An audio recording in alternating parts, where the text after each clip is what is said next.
welcome back! Today we are discussing episode 24 and 25 of the Dicely campaign. We're gonna mush these two together because they really kind of went hand in hand.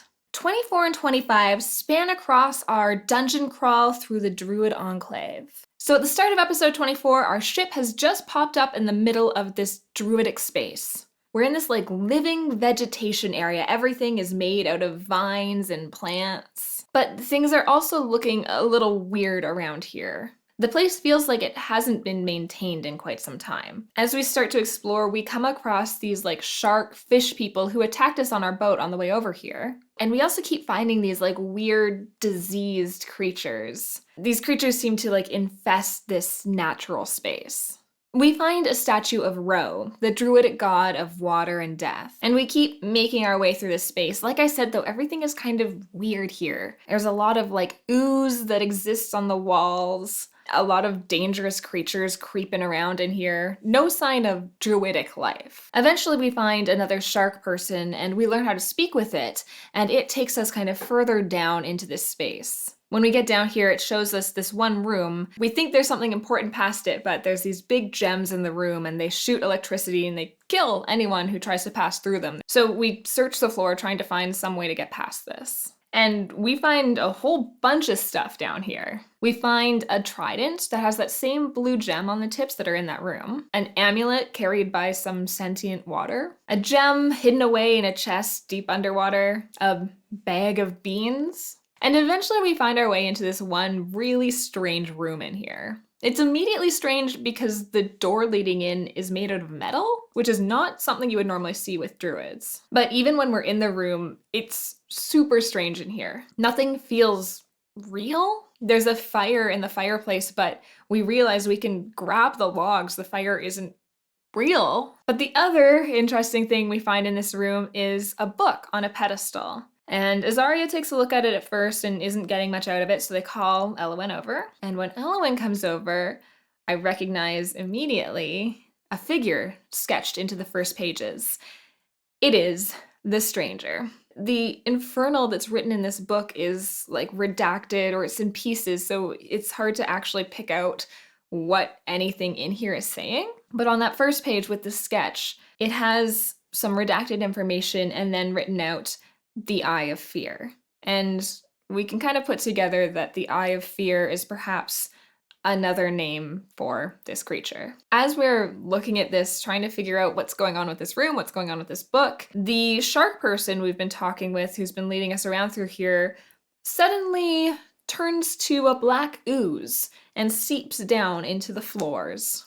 Which is horrifying, actually. So we go back, we use the trident to get past that room with the gem and the electricity, and we make our way to these big stone doors. The gem that Abe found deep underwater fits into the door and the doors open. And we are greeted by a long black hallway filled with that same ooze that our guide had turned into just moments ago. And that's the end of episode 24. It took us 6.5 hours to make our way through that dungeon, so I just gave you the very compressed version of it. So episode 25 picks up right in the same spot with us just about to go into this hallway. And so we do our best to prepare ourselves and we head in. And we make our way into this big cavernous space.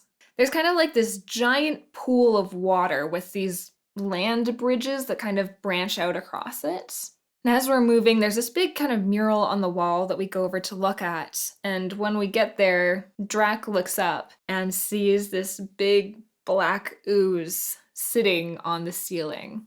So the ooze lands, and then these red eyes start to bubble and poke out of it, and it looks around at all of us. And we're in combat. This fight is very cool. There's a lot of neat terrain manipulation that happens. At one point, a big wall comes up and cuts the entire room in half, and the party's kind of split on either side.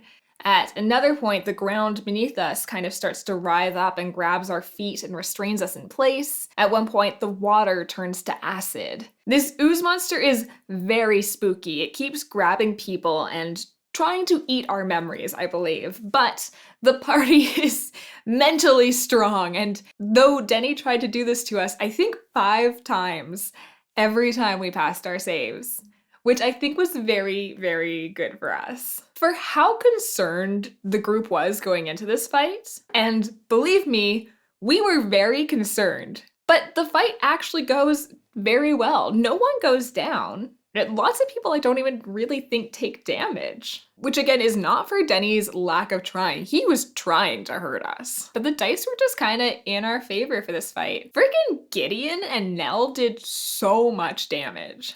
I feel like this was a really good fight to see Azaria shine as well, because it was a lot of Azaria giving help to Gideon and then Gideon doing massive damage with that help. And Azaria got the final killing blow on the creature, which is very poetic and really just an absolute triumph for the group. So we've defeated this monster and we feel really good about it. The group kind of catches our breath and then starts to look around this space. And we realize there's like these pods all around. And as we go and start to explore them, they seem to be like graves. There's a lot of dead bodies in them. But when we approach two of them and open them up, we find living creatures still in there.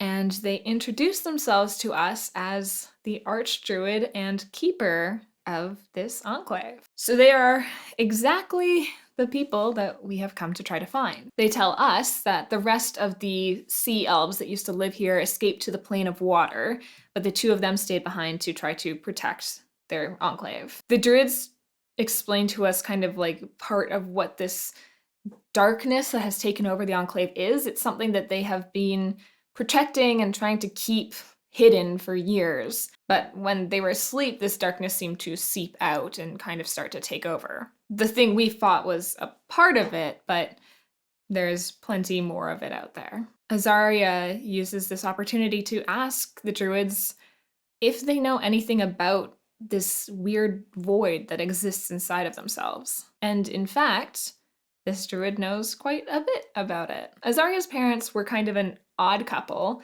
and they struggled to conceive children. And at one point, Azaria's mother came to Shishumi and asked if they could help in any way. And the druid suggested using this void magic as the building blocks of Azaria. They didn't know at the time exactly what that was going to mean for this child, only that it was a way to create a child. This void magic that is inside of Azaria is the same void magic that is in this enclave, same as the void magic that we just fought moments ago. And the druid tells us that it's a chaotic substance. It's dangerous, but very malleable. You can do a lot with it. Because Azaria is made out of this material, they are a person who needs to fear death more than potentially anyone else. The way I understood it is like the essence of life inside of them, their soul perhaps, is not made of the same material as everyone else. So when they were to die, their soul would not go to the same place that a normal person's would. The void will want to reclaim its material. But Shishumi does say that when the druids all come together, it is possible that they could potentially do something to purge this void from Azaria. So, we have a path forward at least. Elwyn also takes this opportunity to ask about the stranger. Especially after we found that book in the other room, I'm starting to realize that the druids may have some more knowledge about this than I even expected them to. And they sure do. She explains to the group that the creature I'm looking for is a dark entity, the creator of the infernal plane, a powerful creature reduced to just a whisper of its former power. To know its name is extremely dangerous information. So dangerous, in fact, that the druids have split the name up so that nobody knows its full name. Each druid seems to have one syllable of its 4 syllables name. So Elwyn and Azaria both have learned a lot about what's going on in their lives from this druid. And the group makes its way back to Cap's ship. And in the morning we leave and we sail back to Ganry. Having Jesse with us here for 3 sessions was super fun. He was great to bring into the group, a very different character, a different kind of dynamic for us to have, and Jesse's full commitment to the character was just beautiful. And it's nice to part ways and feel like we have an ally out there working with us. And that's where the episode ends. The group is gonna head up to Brawlbar next. Gideon's got an IOU he's gotta go cash in.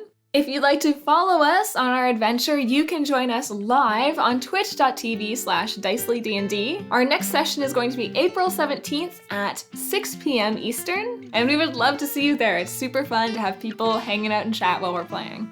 That is it for this time though, my friends. I hope you are staying happy, staying kind, and as always, remembering to play dicely.